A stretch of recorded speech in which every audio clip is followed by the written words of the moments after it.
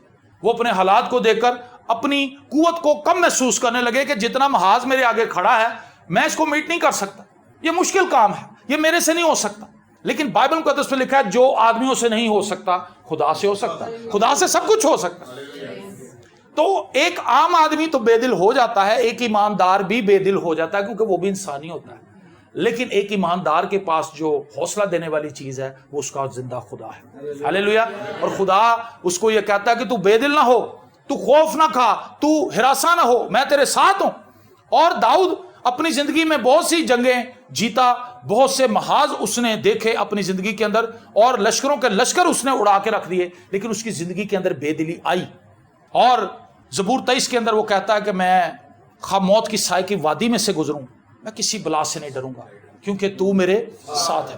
بے دلی کے وقت میں بھی جب موت کے سائے کی وادی میں سے آپ گزر رہے ہوں، اس وقت بھی اگر آپ کا دھیان خدا پر ہے تو آپ نکل جائیں گے، اور اگر آپ کا دھیان خدا سے ہٹ جائے تو پھر موت کی سائے کی وادی آپ کو نگل لے گی، آپ اس میں سے نکل نہیں پائیں گے. ہماری زندگی کے اندر طرح طرح کے محاذ آج موجود ہیں، لیکن ہمارے پاس فقط ایک ہی راستہ ہے کہ ہم خدا کے ساتھ جڑے رہیں، ہم خدا کے ساتھ چلتے رہیں، ہم خدا پر ایمان رکھیں، ہم بے دل نہ. اور امثال کی کتاب اس کے 24ویں باب کی 10ویں آیت میں لکھا ہے، اگر تو مصیبت کے دن بے دل ہو جائے، اگر تو مصیبت کے دن بے دل ہو جائے تو تیری طاقت بہت کم ہے. مصیبت ہماری لائف میں آتی ہے ہماری طاقت کو آزمانے کے لیے. ہم مسیح میں کتنے زور آور ہوئے ہیں.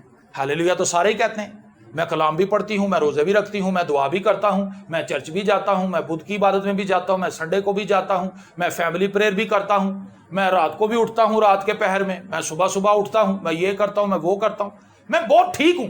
لیکن اگر یہ ساری چیزیں ٹھیک چل رہی ہیں تو پھر ایک ٹیسٹ آپ پر آنا ضروری ہے، تاکہ پتہ چل جائے کہ آپ جس جگہ پر اپنے آپ کو کھڑا ہوا محسوس کر رہے ہیں کہ آپ واقعی وہاں پر ہیں یا نہیں ہیں. بچوں کے ٹیسٹ کیوں ہوتے ہیں؟ تاکہ پرکھا جائے کہ جو کچھ کتابوں میں انہوں نے پڑھا ہے انہیں یاد بھی ہو گیا، انہیں سمجھ بھی آ گئی ہے کہ نہیں آئی.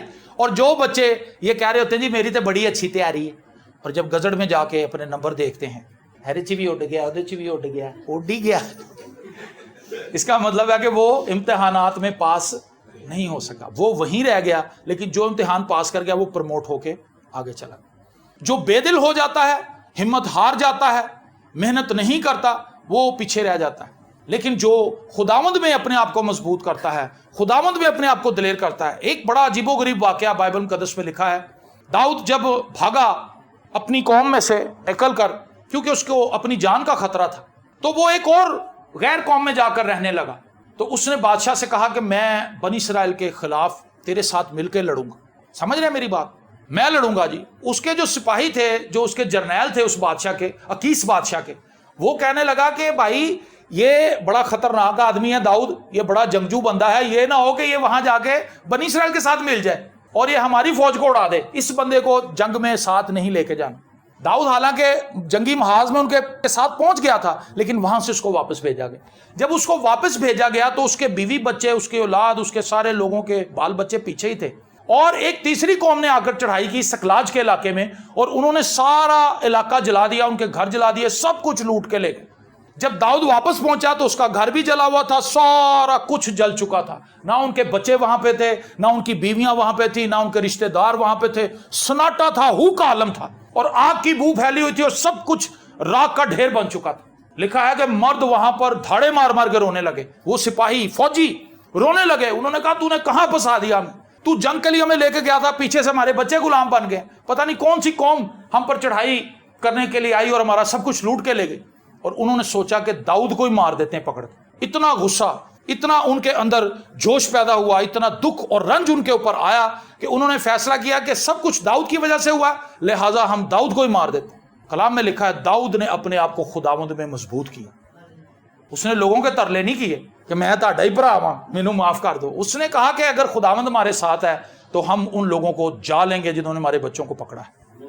ہاللیلویا.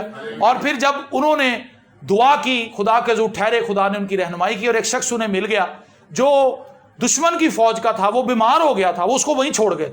تو جب اس کو پکڑا گیا، انہوں نے کہا بھائی تو کون ہے؟ اس نے کہا جی میں وہ شخص ہوں جس فوج نے سکلاج کے علاقے میں لوٹ مار کی ہے، سب کچھ لوٹ کے لے گئے. اس نے کہا بھائی وہ ہمارے بیوی بچے تھے جن کو وہ لے گئے ہیں. اس نے کہا اگر تم میری جان کو بخش دو تو میں تمہیں بتا دوں گا کہ وہ کدھر لے کے گئے. داؤد نے کہا تو دس دے، تیری خیر ہے، تو راہ دس گئے کدھر نے. اور پھر وہی تھکے ہوئے لوگ خداوند میں مضبوط ہو کر پیچھے جاتے ہیں، اور نہ صرف وہ اپنے بیوی بچے واپس لے آتے ہیں بلکہ ان کا بھی سب کچھ لوٹ کے واپس لے آتے ہیں. جو اپنے آپ کو خداوند میں مضبوط کرتا ہے وہ ڈبل بلیسنگ ریسیو کرتا ہے، اور جو بے دل ہو کے ادھر ہی گر جاتا ہے وہ پھر اٹھتا نہیں. صادق 7 بار بھی گرے تو وہ اٹھ کھڑا ہو، خدا اس کو اٹھاتا ہے، خدا اس کو سرفرازی دیتا ہے. میں نے اپنی زندگی کے بڑے سال یہ سوچ کے گزارے کہ میری زندگی بڑی مشکل زندگی ہے. جی میں نے اپنی زندگی میں بڑی مصیبتیں دیکھی، میں نے بڑے سال یہ کہا ہے، لیکن عمر کے اس حصے میں آ کے میں یہ کہتا ہوں کہ خداوند نے مجھے ایڈونچر سے بھری ہوئی زندگی دی. خداوند نے مجھے ایڈونچر سے بھری ہوئی زندگی دی ہے. دیکھیں اس بات کو کہنے سے سر میں بڑیاں مصیبتیں چکی ہیں، اس سے میں مظلوم بن جاؤں گا. لیکن دوسری طرف اگر میں کہوں کہ خداوند نے مجھے مشکلوں میں سے گزارا اور خداوند نے یہ ثابت کیا کہ میں تیرے ساتھ ہوں اور میں سچا اور وفادار خدا ہوں، میں تجھے گرنے نہیں دوں گا. یہ ایک بالکل الگ تصویر ہے، ایک مظلومیت کی تصویر ہے. جی میری مصیبتیں بڑی. دوسرے پاس ایک خدا کا شکر ہے کہ خدا نے مجھے ایسے ماحول میں رکھا ہے جہاں میں اس پہ اعتماد کر سکتا ہوں.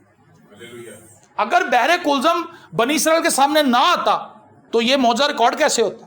دانیل شیروں کی ماند میں اگر پھینکا نہ جاتا، فرشتہ آ کے ان کے منہ بند نہ کرتا تو یہ ریکارڈ کیسے ہوتا؟ آج ہم اس واقعے کو پڑھ کے برکت کیسے پاتے؟ میں اور آپ اگر مشکلوں میں سے گزریں گے نہیں، خداوند ہمیں ان پر اوور کم کرنے کی قوت نہیں دے گا تو ہماری زندگی میں گواہی کیسے قائم ہوگی؟ ہم اپنے پیچھے آنے والے لوگوں کے لیے کیا گواہیاں چھوڑ کے جائیں گے؟ ہمیں خداوند میں اپنے آپ کو مضبوط کرنا ہے. اے خداوند میں جانتا ہوں یہ مشکلیں میری زندگی میں مجھے مضبوط کرنے کے لیے آ رہی ہیں، اچھا ہوا میں نے مصیبت اٹھائی. زبور 119 جس شخص نے لکھا ہے یہ اس کا ایکسپیرینس ہے، اچھا ہوا کہ میں نے مصیبت اٹھائی تاکہ تیرے آئین سیکھ لوں. خدا کا کلام اس وقت سمجھ آتا ہے، خدا کی ذات اس وقت سمجھ آتی ہے جب ہم پریشر کے نیچے ہوتے ہیں. زبور 18 میں ہم گاتے ہیں آپ پہ اوپروں ہاتھ بدا کے مینوں رب بچاوے گا، وہی ڈونگے پانی وچوں مینوں کھچ لے جاوے. جب کوئی شخص ڈوب رہا ہو اور اس کو بچایا جائے، ریسکیو کیا جائے، اس کو گہرے پانیوں میں سے ہاتھ بڑھا کے نکال لیا جائے، تبھی تو وہ باہر آ کے گواہی دیتا ہے کہ میں تو مر رہا تھا، میں نے موت کا یقین کر لیا تھا لیکن خدا نے مجھے بچا لیا، خدا نے مجھے زندگی دے دی، خدا نے مجھے چھڑا لیا، خدا نے مجھے آزاد کر دیا. خدا نے میری زندگی کے اندر ایسا جلالی کام کیا کہ میں آپ کو بتاتا ہوں کہ خدا نے میرے ساتھ کیا کچھ کیا ہے. ہاللیلویا. اور اگر مصیبت آئے گی نہیں تو پھر آپ کی زندگی کا مزہ کیا ہے؟ بتائیں مجھے. دنیا کے اندر بہت سے ایسے ممالک ہیں وہاں پر دولت ہی دولت، ان لوگوں کو سمجھ نہیں آ رہی کہ ہم کریں کیا. بوریت، پیسہ ہی پیسہ ہے، دولت ہی دولت. ایک وقت میں انسان سوچتا ہے کہ شاید دولت ہی سارے معاملات کو حل کر دے گی، سارے معاملات دولت سے ٹھیک ہو جائیں گے. ایک وقت میں اس کو یہی لگتا ہے، لیکن جب دولت آ جاتی ہے تو پھر پتہ چلتا ہے دولت سب معاملات کا حل نہیں ہے، بلکہ یہ بہت سے نئے معاملات ہماری زندگی میں کھڑے کر دیتی، بہت سی نئی مشکلات ہمارے ساتھ جڑ جاتی ہیں. ایسے خوشامد پرست لوگ، خوشامد کرنے والے لوگ ہمارے ساتھ جڑ جاتے ہیں. بھائی جان بھائی جان بھائی جان تسی بڑے اچھے لگ رہے ہو، تہاڈے کپڑے بڑے سونے لگ رہے ہیں، کیونکہ وہ آپ کی قربت میں آنا چاہتے ہیں، وہ آپ کے ساتھ جڑنا چاہتے ہیں. انہیں پتہ یہ مالدار آدمی ہے، انہیں ذرا جی بھی جیب جھاڑی تے 20-25 ہزار تے ایویں جا پانا تھلے، ٹھیک ہے میری سر جانی. دوستی بناتے ہیں آپ کے ساتھ، کئی ایسے لوگ جڑ جائیں گے جو بالکل فضول ہیں، جن کا کوئی آپ کی لائف کے ساتھ تعلق ہی نہیں. مصرف بیٹے کے ساتھ کتنے لوگ جڑ گئے تھے کیونکہ اس کے پاس ڈالر تھے، اور جیسے ڈالر ختم ہوئے وہ کہاں گئے؟ غائب ہو گئے. وہ اس کے دوست تھے ہی نہیں، وہ مصرف بیٹے کے دوست نہیں تھے، لیکن وہ اس کے ساتھ اس وقت تک رہے جب تک اس کی جیب کے اندر ڈالروں کا لشکارہ پڑتا رہا. جیسے لشکارہ غائب ہوا انہوں نے کہا اسی بھی انہوں غائب ہو جائیے کیونکہ انہوں نے ساڑھے کو منگنے. پھر کوئی اس سے رابطے میں نہ رہا اور وہ بھوکوں مرنے لگا، اور جا کے اس علاقے میں پڑ گیا. ایک شخص نے اس کو نوکری دے دی جس نے اس کو کہا کہ بھائی میرے پاس ایک ہی نوکری ہے، میرے سوروں کو پھلیاں ڈال دیا کر، ان کی دیکھ بھال کر لیا. اٹھا کہاں سے تھا وہ اور گرا کہاں پہ آ کے؟ کیونکہ اس شخص نے اپنی زندگی میں غلط چناؤ کیا تھا. تو میرے عزیزو، میں آج آپ کو یہ بات سکھانا چاہتا ہوں کہ مصیبت میری اور آپ کی زندگی پر آئے گی، لیکن اس چیز کا ہمیں پتا کہ یہ مصیبت آئی کیوں ہے. میری بات سمجھ رہے ہیں آپ؟ مجھے یہ پتا ہے کہ میری زندگی میں یہ مصیبت میری کسی غلطی کی وجہ سے آئی ہے، یا یہ مصیبت خدا کی طرف سے آ رہی ہے، یا شیطان میرے اوپر اٹیک کر رہا ہے اور خدا مجھے ضرور بچائے گا، خدا کاؤنٹر کرے گا شیطان. اگر میری وجہ سے آئی ہے تو مجھے فوراً توبہ کر لینی چاہیے. جیسے ناتن نبی آیا داؤد کے پاس، اس نے کہا بھی ایک شخص ہے، اس کے پاس مہمان آئے، تو اس نے کیا کیا، اس کے ہمسائے میں ایک غریب آدمی تھا، اس کی ایک بکری کا بچہ اس کے پاس تھا. اس نے کہا بھی پکڑ کے لاؤ بکری کے بچے کو، اس ہمسائے سے وہ جانور چھین لو اور اس سے ضیافت تیار کرو، جبکہ اس کا اپنا ریوڑ بھرا پڑا تھا، کثرت کے جانور اس کے پاس تھے. تو داؤد کو بڑا غصہ آ گیا، اس نے کہا یہ کون سا شخص ہے میری رعایا کے اندر جو اتنا ظالم ہے؟ کون ہے وہ بندہ؟ اس نے کہا وہ تو ہی ہے، کیونکہ نبی تھا، وہ خدا کا کلام لے کر آیا تھا۔ اس نے تو یہ نہیں دیکھنا تھا کہ یہ بادشاہ ہے، اس کو پتا تھا مجھے جو فرمان ملا ہے وہ بادشاہوں کے بادشاہ کا فرمان ہے، یہ تو بادشاہ ہے، یہ تو مر جائے گا، یہ تو وقتی بادشاہ ہے، لیکن جس بادشاہ کا فرمان میرے پاس ہے وہ عبدالآباد زندہ رہنے والا ہے۔ اور اس نے بڑی دلیری کے ساتھ داؤد کو بتایا کہ وہ گناہ گار آدمی تو ہے، کیونکہ تو نے اپنے ایک سپاہی کی بیوی کو لے لیا ہے۔ اور داؤد نے کہا مجھ سے گناہ ہوا ہے۔ آمین۔ داؤد نے مان لیا جو مشکلات میری زندگی کے اندر آ رہی ہیں، مجھے خدا کے ضرور چھک کے ان کی اسکروٹنی کرنی ہے، ان کو دیکھنا ہے کہ یہ آئی کیوں ہے۔ کیا خدا میری زندگی میں کوئی ٹیسٹ لا رہا ہے، یا شیطان میرے مخالف کھڑا ہوا ہے، یا یہ میری کسی غلطی کی وجہ سے میری لائف کے اندر ہوا ہے؟ اگر آپ سچے دل سے دعا کریں گے آپ کو پتہ چل جائے گا۔ اور تینوں مسائل کا حل ہے۔ آپ کی اپنی وجہ سے آئی ہے تب بھی آپ بچ جائیں گے، اگر شیطان آپ پہ اٹیک کر رہا ہے تب بھی آپ بچ جائیں گے، اگر خدا آپ کو وارننگ کر رہا ہے تب بھی آپ بچ جائیں گے۔ تینوں صورتوں میں سروائیول ہے، لیکن شرط یہ ہے کہ ہم خدا کے ضرور چھک جائیں اور خدا سے پوچھیں تو صحیح۔ اگر تو مصیبت کے دن بے دل ہو جائے تو تیری طاقت بڑی کم ہے۔ بڑے ایمانداروں کو میں نے 25 سالہ خدمت کے اندر یہ کہتے ہوئے دیکھا، پریز دا لارڈ پادی صاحب، ہیلیلویا، لیکن جدوں ہی مشکل آندی ہے کہندا چھڈو جی خدا دے پیچھے چل کے سانوں لبے گی۔ جدوں دیاں دعاواں کر رہے ہیں سر جی حالات ٹائٹ ہی ہوندے جا رہے ہیں۔ اس کا مطلب ہے مصیبتیں جب ان کی لائف میں آئیں تو وہ بے دل ہو گئے، اور جب بے دل ہو گئے تو پھر شیطان نے ان کو گھیر لیا، شیطان نے ان کو ٹریپ کر لیا، اور شیطان ان کو شارٹ کٹس کی طرف لے گیا۔ تو روزے رکھے نے کچھ ہویا نہیں، تو دعاواں کروائیاں کچھ ہویا نہیں، تو پادری صاحب کو ہاتھ رکھ کے دعا کرائی کچھ ہویا نہیں، تو چل پھر بابے کو، شارٹ کٹ ہے نا۔ پادری صاحب جو روٹ بتا رہے ہیں وہ تو بڑا مشکل ہے، اس میں توبہ بھی کرنی ہے، اس میں دعا بھی کرنی ہے، اس میں چھچوری حرکتیں بھی چھوڑنی ہے، شراب بھی چھوڑنی ہے، سگریٹ بھی چھوڑنی ہے، زناکاریاں بھی چھوڑنی ہے، گالیاں بھی چھوڑنی ہیں، حرام کاریاں بھی چھوڑنی ہیں، بدکاریاں بھی چھوڑنی ہیں، حسد بھی چھوڑنا ہے، کینہ پروری سے بھی بچنا ہے، ٹھیک ہے۔ اتنے پریکاشنز بتا رہے ہیں پادری صاحب۔ تے بابے کو جدو گئے بابے نے صرف سر چ بوکر ماری، جا بچیا تیری خیر، تو ہن بابے دے چھڑ دے سب کچھ تے جیب خالی کر کے چلا جا، جیب چ جو کچھ مینوں دے جا تے بس گھر جا کے لمی تان کے سو جا، تے ہن ستا ہی رہ کیونکہ ہن میں تینوں اٹھن نہیں دینا۔ بابا پھر اس کو ایسے ڈراوے دیتا ہے، ایسے پریشانیوں میں ڈال دیتا ہے، کہندا تو صحیح ٹائم تے آ گیا، کل تو مر جانا سی کیونکہ تیرے تے وار ہی بڑا بڑا ہویا ہے۔ وہ کہتا واقعی صحیح ٹائم تے میں تے ایویں پادریاں کول پاگل ہون ڈیا سی، ایسے ہی درگاہ جتھے میں آیا۔ اور پھر وہ قرضے اٹھاتا ہے، قرضے اٹھاتا ہے، رات نو پھر وہਦੀ بچی ڈر رہی ہے، وہਦੀ بیوی چیکا مار رہی ہے، اپنے وہਦੇ پیراں نوں کوئی کھچن ڈیا، ਭੱਜੇ ਭੱਜੇ ਫਿਰ ਬਾਬਾ ਜੀ ਕੋਲ ਜਾ ਰਹੇ ਨੇ। ਕਹਿੰਦਾ ਯਾਰ ਮੈਂ ਜਿੰਨਾ ਅਮਲ ਤੇਜ਼ ਕਰ ਰਿਹਾ ਨਾ ਉਹ ਚੀਜ਼ਾਂ ਤੁਹਾਡੇ ਤੇ ਹੈਵੀ ਹੋ ਰਹੀਆਂ, ਹੋਰ ਅਮਲ ਕਰਨ ਲਈ ਪੈਸੇ ਚਾਹੀਦੇ ਨੇ।